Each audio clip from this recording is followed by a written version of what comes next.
Hey yo!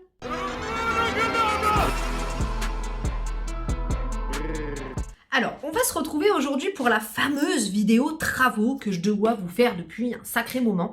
À la base, je l'avais tournée face cam. Et puis, quand j'ai voulu la monter, donc je l'avais tournée en septembre, hein, quand j'ai voulu la monter, ça me plaisait pas. Je me suis dit que j'allais la faire un petit peu, on va bouger ensemble. Voilà, je vais vous vloguer. Des fois, je vais m'asseoir. Des fois, je vais, voilà, on va faire il y aura des petits avant-après. Ça va être une vidéo plutôt... qui bouge. Voilà, on va bouger. Vous allez avoir des avant-après sur certaines pièces qui valent le coup d'avoir un avant-après, puisque je ne souhaite pas faire de house tour. Je vais vous montrer tout ça. Voilà, comment j'ai fait pour retaper la maison. Alors, il n'y a pas eu de grosses œuvres à part les fenêtres, on y reviendra, mais comment j'ai fait pour retaper la maison à moindre coût, en fait, hein, parce que clairement, on a tout fait tout seul avec mon père. Alors, le premier conseil que j'aurais à donner déjà en cas de déménagement, déjà, nous, en fait, quand on a fait les cartons, on a pas fait de tri. On a gardé toute notre déco, on a gardé tous nos meubles. On a tout gardé, même si on savait que il y a des trucs qu'on les remettrait pas aux mêmes endroits. On a recyclé dans le couloir, on a recyclé dans le bureau. Voilà, il y a des trucs qui étaient dans mon salon qui sont maintenant dans mon bureau. Il y a des trucs qui étaient dans mon salon qui sont maintenant dans mon couloir. Moi, j'avais pas envie de me débarrasser d'étagères et en arrivant ici me dire en fait peut-être que ça aurait été pas mal de garder l'étagère. Ça aurait peut-être été cool. Quand on a tout retapé, j'ai acheté quasiment aucune déco en fait. Genre j'ai acheté quelques trucs qui me faisaient envie, mais j'ai acheté quasiment zéro décoration. Franchement, on a fait grave des économies là-dessus. Jetez pas les trucs genre où vous dites cette étagère-là, on la remettra pas dans le salon, flemme, vas-y, on va la donner. Dans mon couloir, c'est le plus flagrant. Ça, c'était dans mon salon de base. Puis ça, pareil, c'était à mon bureau sur mon salon. Vous voyez, je vous mitonnais pas quand je vous disais que j'avais tout gardé. Comme là, on n'a pas encore fini de tout accrocher, du coup, je les garde. Vous voyez, ça, c'était dans ma chambre. Maintenant, c'est dans la chambre d'amis. Les plantes là, dans ma salle de bain, à la base, elles étaient dans ma cuisine. Ça, c'était dans ma cuisine. Et ça, c'était dans mon salon. Ensuite, moi, ici, ce qu'il faut savoir, c'est que j'avais du lambris. Du lambris très moche, tard à l'ancienne, rustique, couleur bois pisse. En fait, clairement, il n'y avait pas d'autre mot. Et en fait, plutôt que de tout retirer, parce que tout retirer, ça aurait fait de la poussière, ça aurait pris du temps. Il aurait fallu ensuite réenduire les murs, etc. Franchement, ça aurait pris grave du temps. Qu'est-ce que j'ai fait, moi? J'ai pris ma petite voiture, je suis partie à Leroy Merlin, j'ai acheté 2 pots de peinture noire et tout ce qui était lambris, j'ai repeint en noir. Nique sa mère, je vous mets des avant-après, juste ici. Le noir, ça rend tout plus beau. Ah, vous voyez la diff. Le fait d'avoir repeint le lambris en noir, comment ça a rien à voir? Sincèrement, je vais pas mytho, la peinture noire, ça rend tout plus beau. Là, mon couloir, il a rien à voir. Les 2 portes qu'il y avait dans ma cuisine, ça n'a rien à voir. Vous voyez, ici aussi, on n'a pas en noir. À la base, c'était marron. Et là aussi. L'alcôve, on l'a peinte en noir. Je trouve que c'est carrément mieux, en fait. Ça fait beaucoup plus moderne, tout en étant quand même un peu ancien. Je trouve que le lambris, le côté lambris, ça apporte quelque chose. Économie de temps, économie d'énergie, économie d'argent. 20 balles le pot de peinture à Leroy Merlin.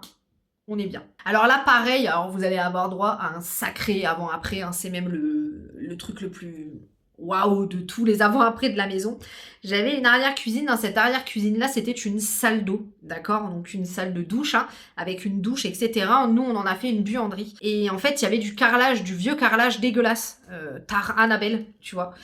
Et à la base, avec mon père, on s'était dit, on va péter le carrelage, on va réenduire, voilà, machin, bidule. Au final, on s'est dit non. On s'est dit, on va claquer des plaques de placo-plâtre au-dessus. On va pas casser le carrelage. Voilà, on va juste cacher la misère, entre guillemets, tu vois, clairement. Et puis, on va faire ça bien. On va enduire, on va peindre, et là, ça sera propre. Et franchement, mon père, il m'a fait un truc, mais tellement propre dans l'arrière-cuisine. Voilà, on a juste racheté du sol. Bah lui, il y avait des prises en fait. Bah il m'a mis des nouveaux blocs de prises beaucoup plus jolis. Il a condamné le truc de la douche. On a mis la machine à la place. Enfin bref, vous pouvez constater que ça n'a plus rien à voir sur le avant-après. On est vraiment sur un truc qui est complètement différent. On dirait que c'est pas la même pièce quoi. Et pour le chiotte aussi, il y avait du vieux carrelage dégueulasse. Et pareil, on a foutu des plaques de plaque-au-plâtre. Mon père étant plombier, il m'a posé un chiotte suspendu pour qu'on puisse nettoyer plus facilement. Et puis, ben voilà, avec les plaques de plaque-au-plâtre, on a fait un coffre. Enfin, il a fait un coffre. Mon frère, il est venu faire tous les enduits et nous, on a peint. En fait, on a poncé, on a peint par-dessus. En tout cas, ça a pris moins d'énergie à mon père que s'il avait dû casser tout le carrelage, puis après tout réenduire, puis après, ben, remettre encore quand même des... Enfin, je voulais quand même le fatiguer le moins possible. Donc, dès qu'on pouvait passer par une technique un peu snake, bah franchement, on a fait ça, on a pris cette technique-là parce que bah c'était bien mieux. Et là, l'avant-après, enfin, il est mais incroyable. Alors ensuite, une autre astuce. Alors moi, j'ai la chance d'avoir un père qui déjà est plombier et qui en plus sait tout faire. La majorité des choses, c'est mon père qui les a faites ici. Par exemple, les sols dans la salle de bain, les sols dans le bureau. Tout ce qui est peinture, c'est nous qui avons fait. Voilà, j'ai pas embêté mon père pour de la peinture alors que je sais peindre et que ça me sait peindre en fait. Tout ce qui est ponçage, c'est nous qui avons fait, etc. Mais mon père, il a fait, bah ouais, tout ce qui était pose, bah ouais, arrière-cuisine, plaque de placo, tout ce qui est plomberie là pour les toilettes, pour changer les toilettes, parce qu'on a dû les changer parce que c'était catastrophique. Bah, c'est-à-dire que c'était catastrophique au niveau du tartre, en fait c'était absolument dégueulasse, donc on a changé les toilettes et c'est mon père qui les a posées, donc voilà, moi j'ai la chance d'avoir mon père qui sait tout faire, mais si je pouvais vous donner franchement un conseil pour tout ce qui est poste de sol, peinture, poste de plaque au plâtre, etc. C'est d'acheter vous-même le matos, parce que comme ça, vous pouvez choisir votre matos vous-même, et de soit le faire vous-même pour les choses qui sont capables d'être faites par vous. Hein. Il y a des tutos. Sur Leroy Merlin, ils ont plein de tutoriels pour pouvoir faire les trucs soi-même, pose de sol, etc. Et pour tout ce qui est un peu plus technique, parce que c'est vrai que bon, bah, poser un chiotte, etc., c'est de passer par le bon coin et de prendre de la main-d'œuvre qui débute, mais de qui c'est quand même le métier, hein, qui sait ce qu'il fait, mais qui débute un peu, ça sera moins cher. Vous paierez l'artisan, mais le matériel, c'est vous qui l'aurez. Comme vous aurez acheté votre matos à vous, ça vous coûtera forcément moins cher que passer par une grosse boîte, quoi. Typiquement, vraiment, clairement, faites ça, c'est le feu. Également, un autre conseil, un truc que j'ai appris en fait ici, c'est que des fois, t'as l'impression qu'il va falloir tout changer parce que franchement, chaud, tu vois, c'est pas du tout dans ton style et tout. Et en fait, des fois, juste changer des poignées, par exemple, de meubles de salle de bain. Voilà, dans la salle de bain, j'ai changé les poignées. Changer un robinet. Bon, faites pas gaffe, il faut que je nettoie mon évier, mais vous voyez, ça, faut que je le change, ce joint-là me dégoûte. Bah, il était déjà là, c'est pas nous. Rien que d'avoir changé le robinet, je trouve que ça change quelque chose quand même. Genre retirer une porte, alors que toi tu te dis, putain, c'est trop moche, oh là là, va falloir... Mais en fait, retirer la porte, changer un robinet, changer des poignées, ben des fois c'est carrément suffisant. Vous voyez, j'ai mis une porte coulissante. Et ça fait gagner de la place sur la salle de bain de ouf. Il suffit de pas grand-chose du tout pour pouvoir changer toute une pièce. Ce canapé-là, ok, Samy, il l'a depuis des années, avant qu'on se rencontre, d'accord? Donc il était avec nous dans l'ancien appartement. C'est un clic-clac de qualité, c'est-à-dire qu'aujourd'hui, les clic-clacs, c'est de la merde, c'est pas de la qualité et c'est ultra cher. Et on voulait racheter un canapé parce que il est moche, je vais vous montrer. J'ai acheté un surmatelas, parce que c'est vrai que le matelas, il est un peu fin, et une housse de canapé. Et ça m'a coûté même pas 100 € pour les deux. Alors que racheter un canapé, ça m'aurait coûté 500. Non, mais des fois, vraiment, la récup, c'est mieux. Hein. Gaieté, on est vraiment sur un canapé, frère. Ça, c'était la mode dans les années 2000. Carrément. Ça, c'est un gars. Vous voulez que je vous dise, ça appartenait à un gars qui avait une chemise dragon, ça. Donc là, c'est le avant. Et voilà. Je repasse pas. Moi, je vous explique, en fait. J'ai la flemme. Donc, je vais pas repasser. Ça, c'est d'une évidence évidente. Mais vous voyez, la diff, un canapé d'économiser. Un autre conseil que je peux vous donner, si vous voulez poser du sol, le lino en rouleau. Franchement, c'est sous-coté. Tout le monde veut les trucs là, les lames et tout. Le lino en rouleau, il y en a du tellement bien limité, franchement. Déjà, c'est moins cher, c'est moins chiant à poser. il y a moins de risque de décollement en fait. Et par exemple, moi, celui que j'ai pris, c'est le Forte de chez Leroy Merlin. Forte Leroy Merlin, la base bébé. Franchement, c'est une dinguerie. Mais le lino en rouleau, c'est tellement sous-coté. Vous voyez, pour ce sol là, c'est du sol rouleau en fait. C'est du parquet rouleau ici. Ici aussi, ça c'est du lino rouleau. Ça aussi, c'est un sol en rouleau de chez Leroy Merlin, qui est franchement trop bien. Et surtout, c'est hyper résistant. Donc franchement, rien à dire. Voilà, petit conseil de derrière les fagots. Ensuite, un autre conseil que je peux vous donner, c'est de ne pas toujours aller au moins cher. C'est-à-dire qu'il y a des matériaux, vous pouvez aller au moins cher. Les plaques de placo-palâtre, l'enduit. Il y a des trucs, vous pouvez aller au moins cher, on s'en bat les couilles en fait. Par contre, pour tout ce qui est sol, prenez au moins le milieu de gamme. Moi, j'ai fait l'erreur, alors j'ai oublié de filmer avant qu'on change. Mais j'ai fait l'erreur dans la salle de bain de prendre un sol pas cher en damier en fait. Il se décollait sa mère, immonde, le truc immonde. Alors j'avais voulu aller au moins cher parce que c'était une petite pièce, mais j'aurais jamais dû, surtout pour une salle de bain. J'ai fini par aller racheter du lino en rouleau et là ça n'a rien à voir. Ça n'a rien à voir, ça tient, il y a rien à dire, voilà. Et donc au final, le fait de prendre le moins cher, on se dit qu'on fait une économie, mais quand 6 mois après, tu dois changer ton sol parce que il se lève, du coup, t'as pas fait d'économie. Donc autant aller au milieu de gamme direct pour certains trucs, tout ce qui est sol, tout ce qui est peinture. Peinture, si tu vas au moins cher, des fois la peinture c'est de l'eau, tu dois passer 36 milliards de couches, donc tu dois acheter 2 fois plus de peinture. Inutile. Alors moi perso, je prends cette gamme-là de chez Leroy Merlin, le feu. Franchement, 2 couches, t'es yimbe, t'es refait. Par exemple, moi j'ai voulu acheter une peinture pas chère. J'étais tombée sur un pot de peinture de bâtiment chez Aldi. Et en fait, là, par exemple, mon couloir, j'ai eu beau repasser avec une peinture plus meilleure derrière. Et il y a des traces quoi. Donc après, c'est qu'un couloir, donc nique sa mère flemme, mais il y a des traces. Je sais que ça fait chier parce que ça fait un budget et tout, mais des moments, juste prendre le milieu de gamme, en fait, ça t'évite d'aller en racheter. Enfin, au final, l'économie, elle n'existe pas sinon. Idem. Autre conseil, pas dans le même esprit, si vous avez des grosses œuvres à faire. Genre nous, on a eu les fenêtres, etc. Faites venir des gens pour faire plein de devis dans plein de boîtes différentes. Mais n'allez pas forcément au moins cher ni au plus cher en croyant que ça va être plus qualitatif. Vous voyez ce que je veux dire? Pareil, le milieu de gamme, c'est toujours une valeur sûre, je trouve. Ils sont ni pas trop chers, ni trop chers. Voilà, en général, ils se comportent plutôt bien. Nous, pour nos fenêtres, on est passé par Arrêt Fenêtre et franchement, j'ai aucune plainte à faire. Vraiment nickel. Le gars, il nous a pris au sérieux. Ils sont venus, ils ont fait le travail en 2 jours. Aucune plainte à faire. J'ai senti la diff. Parce que pareil, des fois, tu arrives dans une maison puis tu te dis, ah, je vais pas changer la huisserie ou les menuiseries tout de suite parce que, flemme et tout. Mais par exemple, moi, je l'ai senti sur la chaleur de la maison. On a gagné en chaleur, on a dû mettre le chauffage moins fort cet hiver. Enfin voilà, clairement, ça change tout et je regrette tellement pas d'avoir changé les fenêtres. Déjà, ça fait plus joli les fenêtres blanches. Guettez, les fenêtres blanches dans la chambre d'amis. En plus, c'est une super grande fenêtre.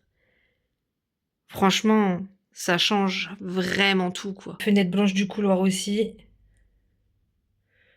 Ça change carrément tout. On est sur une sacrée jolie diff, hein. Une sacrée jolie différence de clarté et de luminosité. Regardez, je vous mets un avant-après, quand c'était les fenêtres marron. Ah, guettez, ça n'a rien à voir, hein, la fenêtre blanche. Hein. Et voilà, et en fait, on a fait venir plusieurs sociétés pour faire des devis. Te fie pas à un seul devis parce que sinon, vraiment, faut pas être gêné. On s'en bat les couilles. Tu fais venir des gens pour des devis, tu donnes pas suite, nique sa mère. Ils ont l'habitude, hein. C'est leur lot quotidien. Voilà, si je pouvais vous donner un conseil, faites venir le plus de gens si vous avez des devis de trucs à faire par des pros. Faites venir plusieurs personnes, quoi. Faites venir plusieurs personnes et surtout regardez les avis aussi des internautes sur Google. C'est vraiment... Je sais que ça peut paraître logique pour beaucoup de personnes, mais franchement, pour avoir parlé avec des gens, il y a des gens qui y pensent même pas, en fait. Mais vraiment, c'est hyper important de fonctionner comme ça. 9e conseil, ce serait alors c'est des conseils d'application, voilà. Le Bon Coin et Give. Give, c'est le Bon Coin du don, voilà. Que ce soit pour vous, si vous avez des trucs à vous débarrasser, si vous avez acheté trop de matériaux et que, voilà, vous avez besoin de les revendre ou de les donner parce que ça vous encombre. Moi, par exemple, les plaques de placo-plâtre, il y en avait 4 de trop. Je les ai mis sur le Bon Coin. Tu vois, je les ai mis sur le bon coin, moins cher qu'en magasin. À venir chercher sur place, il y a un gars qui est venu 2 jours après. Il y a toujours des gens qui seront à la recherche de matériaux, tu vois. Genre, par exemple, j'ai de la lasure en trop, je vais la mettre sur Give pour la donner, pour me débarrasser. Ça évite de jeter. Et ça fera plaisir à quelqu'un qui peut-être a besoin de lasure là maintenant et qui a envie de la payer moins cher, tu vois. Vraiment, c'est des applis au top quand t'es en plein travaux parce que, bah, par exemple, même sur le bon coin, des fois, t'as des gens, ils vont donner des palettes ou ils vont donner du bois ou voilà, ils vont revendre, par exemple, ils ont des carreaux de ciment pour les cours et puis ils en ont trop, ils vont les revendre mais moins cher. Franchement, c'est toujours hyper intéressant, même pour la main-d'œuvre, etc. Que ce soit si toi tu recherches ou que ce soit si toi tu cherches à te débarrasser, soit à vendre ou soit à donner. Vraiment, ces deux applications-là, c'est le top, je peux que vous les conseiller. Et puis, dernier conseil, ça serait des sites de déco que j'aime bien. Voilà, je me suis dit que ça serait sympa de vous en donner un peu. Pour tout ce qui est affiches, ce sera Lalalab dans un premier temps, parce que, ou même pour les impressions de photos. Mais surtout pour leurs affiches avec plusieurs photos. Enfin, vraiment, tu peux faire des dingueries. Je vous montre là pendant que je parle. Comme ça, vous voyez. Mais vraiment, Lalalab, j'adore ce type d'affiche-là. Franchement, je kiffe. Mapifoul. Mapifoul, franchement, tu peux faire des trucs trop originaux avec Mapifoul. Moi, par exemple, au-dessus de mon lit, j'ai des villes que j'ai visitées, mais tu peux faire des citations, tu peux faire plein de trucs avec ou sans cadre. Ils ont même un truc, c'est pas un cadre, c'est un truc pour tenir l'affiche. Franchement, Mapifoul, tu peux faire des trucs hyper originaux. Si t'es un peu dans la lecture, tu peux faire des affiches de villes, mais qui n'existent pas, genre Vélaris, genre Poudlard. Il y a plein de trucs à faire avec ce site-là. Vraiment, je l'aime par-dessus tout, ce site d'affiches. Je le kiffe parce que c'est toi qui les crée. En fait, tu mets ta patte. Il y a des trucs déjà faits, mais en soi, c'est toi qui peux créer. Bien entendu, Action, la base, surtout pour tout ce qui est bac, les rangements, les bacs en plastique, la déco intérieure. Des fois, il y a des trucs qui sont 3 fois plus chers chez Maison du Monde, tu les trouves chez Action. Même si en général, chez Action, ce qui est dommage, c'est que du coup, après, tout le monde a un peu les mêmes trucs, c'est un peu chiant des fois. Un autre magasin que j'affectionne particulièrement, c'est l'Incroyable, ce magasin.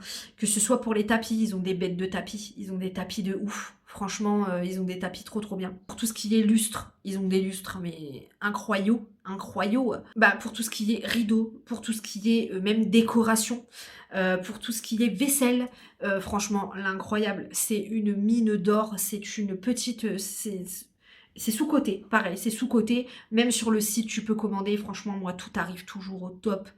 Vraiment, j'ai rien à dire là-dessus. Et aussi pour la déco de Noël, en fait. Pour la déco de Noël, l'incroyable, c'est dingue. Et pour la déco de Noël, Eminza. Eminza pour la déco de Noël, pour les sapins. On est au top du top. Vraiment, Eminza pour les sapins, les décos extérieurs, les décos de Noël et tout. C'est du gros gaz de foire international. Bon écoutez, voilà pour mes conseils. J'espère que cette petite vidéo où je suis mi-assise et mi-bouge, mi-je bouge, mi-vlog, vous aura plu. Moi je vous dis logiquement à la semaine prochaine pour une nouvelle vidéo. J'espère parce que bon, j'ai pas toujours le temps ni des concepts, hein, malheureusement. Et puis comme d'hab, je vais vous dire ciao.